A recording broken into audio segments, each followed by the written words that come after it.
Rain drummed against the windows of Ethan's apartment as he sat nursing his third cup of coffee, staring at the old scar running across his palm. 5 years had passed since the war. 5 years since he'd held a sword. 5 years since he'd seen her. Miyuki, the fox girl queen with silver hair and 9 tails that shimmered like moonlight. He'd been nobody special, a human soldier caught in a conflict between supernatural kingdoms. But when her enemies had cornered her, bleeding and desperate, something in Ethan had refused to let her fall.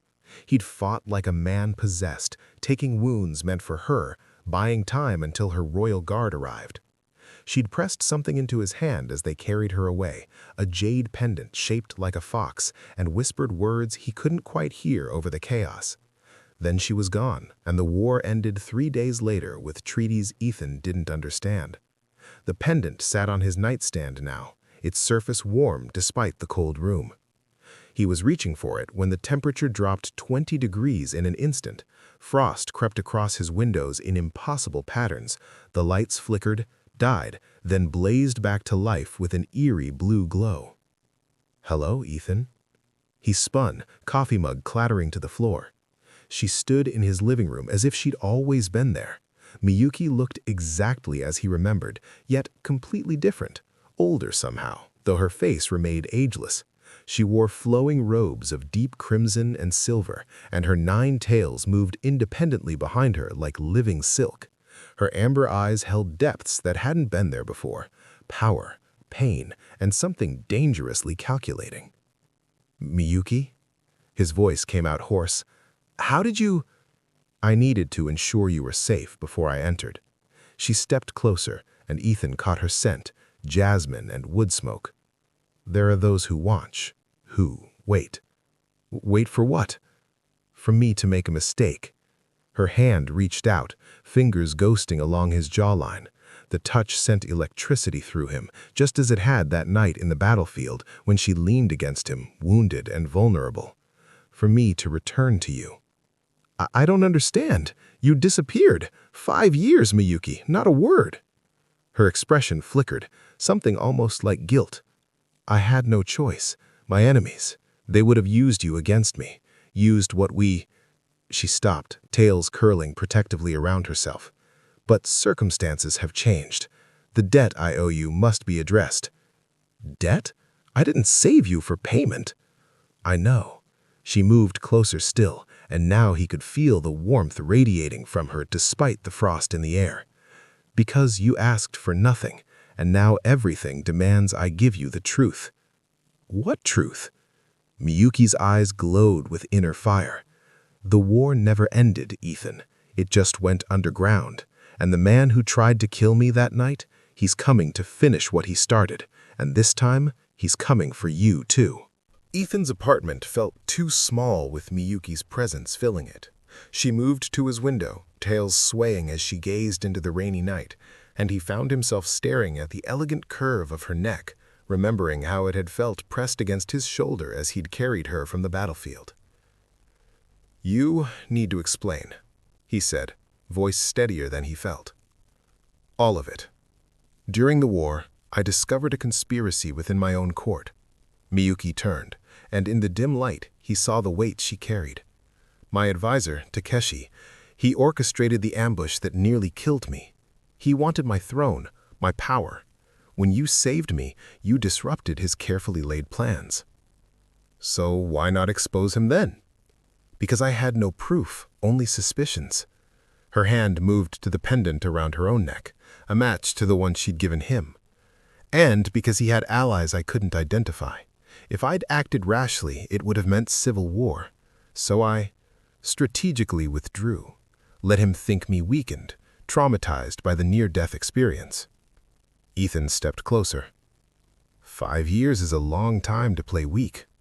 5 years to identify every traitor, to quietly strengthen loyal forces, to master powers I'd barely touched before. Her amber eyes met his. "And to protect you by keeping away." "I never asked for protection." "No, you asked for nothing." Miyuki closed the distance between them, and suddenly they were inches apart. "Do you know how rare that is? How Intoxicating? His breath caught as her fingers traced the scar on his palm, the one he'd gotten deflecting a blade meant for her heart. Miyuki, I thought of you every day, she whispered, wondered if you'd moved on, found someone human, someone simpler, someone who wouldn't bring war to your doorstep. Did you want me to? Instead of answering, she leaned up and kissed him, soft at first, then deeper as 5 years of distance collapsed into desperate need. Her tails wrapped around them both, creating a cocoon of warmth and silk. Ethan's hands found her waist, pulling her closer, tasting jasmine on her lips. When they broke apart, both breathing hard, Miyuki's eyes glowed brighter. That's why I stayed away, because this, us, it makes me vulnerable in ways a queen cannot afford. Maybe queens need to be vulnerable sometimes. Spoken like a human. But she smiled, and for a moment she looked young again, not the calculating monarch, but the fierce warrior who'd fought beside him. Unfortunately, my vulnerability became Takeshi's opportunity. He's learned you exist, learned what you mean to me. Ethan's jaw tightened. Then we deal with him. We? You think I'd let you face this alone, after everything? He gripped her shoulders. Tell me what we're up against. Miyuki's expression shifted to something predatory. A man who commands shadow magic and has corrupted half my court. But more importantly, she pulled out a scroll, unrolling it to reveal faces, some human, some supernatural. He's built an army, and he's already here in this city, waiting for me to lead him to you. The apartment disappeared in a swirl of silver light, and suddenly they stood in a pocket dimension. Miyuki's personal sanctuary, she explained. The space was elegant yet intimate. Silk cushions, paper lanterns casting warm glows, and walls that showed glimpses of a distant kingdom among mist-shrouded mountains. We'll be safe here while I explain everything, Miyuki said, shedding her outer robes to reveal a simpler silk garment beneath that clung to her curves. Though time moves differently here, an hour inside equals mere minutes outside. Ethan watched her move around the space, preparing tea with practiced grace. You've changed. You're more powerful? Cold. She glanced over her shoulder. Pragmatic? I was going to say guarded. Something in her expression softened. She poured the tea, then settled beside him on the cushions, close enough that their legs touched. After you saved me, I was a mess. The near-death experience, the betrayal, and then having a human show me more loyalty than my own people. She took a shaky breath. I wanted to stay with you, abandon the throne, my responsibilities, everything. Why didn't you? Because thousands depend on me. Because abandoning my position would have given Takeshi exactly what he wanted. Her hand found his. And because I knew if I stayed even one more day, I wouldn't have the strength to leave. Ethan turned her face toward him. Maybe that would have been okay. For us, perhaps, not for my people. She leaned into his touch. But I made a mistake, Ethan. I thought distance would protect you. Instead, it gave Takeshi time to discover our connection and plan accordingly. Show me. His thumb traced her cheekbone. Show me what happened that night, the parts I didn't see. Miyuki's eyes glowed, and suddenly images flooded his mind, memories not his own. He saw her perspective of the battle, the betrayal as her own guards turned on her, Takeshi's face twisted with ambition as he ordered her death the moment she'd felt her life slipping away. Then Ethan's arrival, fighting with reckless courage that had stunned her. Not just his skill, but his determination.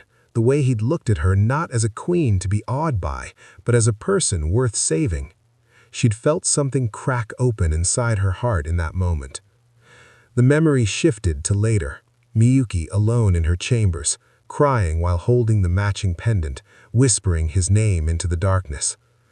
When the vision faded, Ethan found Miyuki trembling against him. I'm sorry, for leaving, for not trusting you with the truth. He tilted her chin up and kissed her again, slower this time, pouring 5 years of loneliness and longing into it. her tails wrapped around them both as she shifted into his lap, their bodies pressing close. His hands slid beneath the silk of her garment, finding warm skin and earning a soft gasp. "We can't," she breathed against his mouth. "Takeshi can wait another hour," Ethan murmured, kissing down her neck. "You said time moves differently here." Miyuki's laugh was breathless as she pulled him down onto the cushions, finally letting 5 years of restraint shatter between them. They lay tangled together afterward, Miyuki's head on Ethan's chest, her silver hair spilled across his skin. Her tails draped over them like a blanket, twitching contentedly. For the first time in years, her expression held peace. "I had forgotten what this felt like," she murmured, tracing the scars on his chest, new ones he'd acquired in the years since they'd met. "Being simply Miyuki, not the queen." "Maybe you're allowed to be both." Ethan's fingers combed through her hair, marveling at its softness. "Not in my world." But she pressed closer, as if trying to absorb his warmth. "Though, perhaps, if we survive this, I could learn." Before he could respond, a sharp pain lanced through Ethan's chest. He gasped, and Miyuki shot upright, her eyes blazing with alarm. "The pendant," she hissed, reaching for the jade fox around his neck. It glowed angry red, pulsing with warning. "He's found your apartment. He's breaking through my warts." They dressed quickly, Miyuki's demeanor shifting back to the calculating queen. She waved a hand, and the sanctuary dissolved, dropping them back into his apartment just as the door exploded inward. The man who entered moved like liquid shadow. Tall and sharp-featured with fox ears like Miyuki's, but black as midnight. Takeshi wore robes that seemed to absorb light. His 7 tails, 2 fewer than Miyuki's, writhed with dark energy. "There you are, my queen," he purred, his smile cruel. 5 years of searching and you deliver yourself to me wrapped in such human company. "Takeshi!" Miyuki stepped in front of Ethan, power crackling around her. "You've overstepped for the last time." "Have I?" He circled them like a predator. "I control half your court. I have proof now of your weakness, this human pet you risked everything to see again. One word from me and your throne crumbles." "You're welcome to try," Miyuki said coldly, but Takeshi's attention had shifted to Ethan. "The one who ruined my perfect plan. Tell me, human, was she worth it? Worth becoming a target? Because everyone you love, everyone you've ever cared about, they're all in my sights now." Rage flooded through Ethan. He'd faced supernatural warriors before, felt fear before, but this was different. This threat against innocence because of him. "Don't," Miyuki warned, sensing his anger. "He wants you to attack recklessly." "Smart queen," Takeshi's grin widened. "But let's see how smart. I've brought friends." The shadows in the apartment deepened and figures emerged, corrupted fox spirits with dead eyes moving with unnatural coordination, at least a dozen of them filling the small space. "Choose carefully, Miyuki," Takeshi said. "Fight me here and your human dies in the crossfire. Surrender and I might let him live as my prisoner, entertainment for the court." Miyuki's tails flared, her power building to devastating levels, but Ethan saw the calculation in her eyes, the terrible math of protecting him versus winning. "There's a third option," Ethan said quietly, reaching for a sword he'd kept hidden under his couch, a remnant from the war he'd never been able to throw away. Miyuki glanced at him, and understanding flashed between them. "Together," she said. "Like last time," he agreed, and they attacked. The battle was chaos and magic and desperation. Miyuki's power blazed silver-white, her 9 tails becoming weapons that shredded through corrupted spirits. Ethan moved with muscle memory, his human blade enhanced by proximity to her power, cutting through shadow flesh. Takeshi fought with cunning rather than raw strength, using his corrupted soldiers as shields while launching dark magic from behind their cover. "You can't win, Miyuki. Even if you kill me, the court is poisoned against you." "Then I'll cleanse it." She unleashed a wave of purifying light that dissolved 3 spirits instantly. But Takeshi was right. There were too many. For every enemy they defeated, Ethan took another wound. His shirt was torn and bloody, his breath coming in ragged gasps. Miyuki bled from a dozen cuts, her power beginning to waver. Takeshi moved for the killing blow, Shadow Blade aimed at Ethan's heart, before the jade pendants around both Ethan's and Miyuki's necks exploded with light. Power flooded through Ethan unlike anything he'd felt before. He understood suddenly what the pendants were, soul bonds, linking his life force to Miyuki's. Separately, they were strong. Together, they were unstoppable. Their powers merged, human determination and supernatural magic intertwining. Ethan's blade blazed with silver fire as Miyuki's tails channeled energy through him. They moved as one, and Takeshi's confidence finally cracked.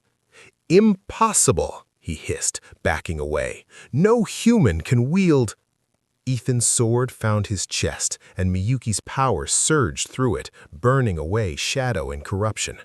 Takeshi's eyes widened in disbelief before he dissolved into ash. The corrupted spirits collapsed with their master's death, and suddenly the apartment was quiet except for their ragged breathing. Ethan dropped the sword, legs giving out. Miyuki caught him, and they slumped together against the wall, bleeding and exhausted but alive. "The bond," Miyuki whispered, staring at the pendants now glowing softly around their necks. "It activated. Ethan, do you understand what that means?" "That we're stuck together?" He managed a weak smile. "It means your soul and mine are linked permanently." Her hands cupped his face. "You'll live as long as I do, age as slowly, but you'll be bound to my world, my conflicts, my enemies." "Sounds terrible," he interrupted, pulling her into a kiss. "When do we start?" Miyuki laughed, actually laughed, light and free. "You're insane." "You're stuck with me now." "I know." She rested her forehead against his. "I need to return, clean house, expose the remaining traitors. It won't be easy or safe." "Good thing I like a challenge."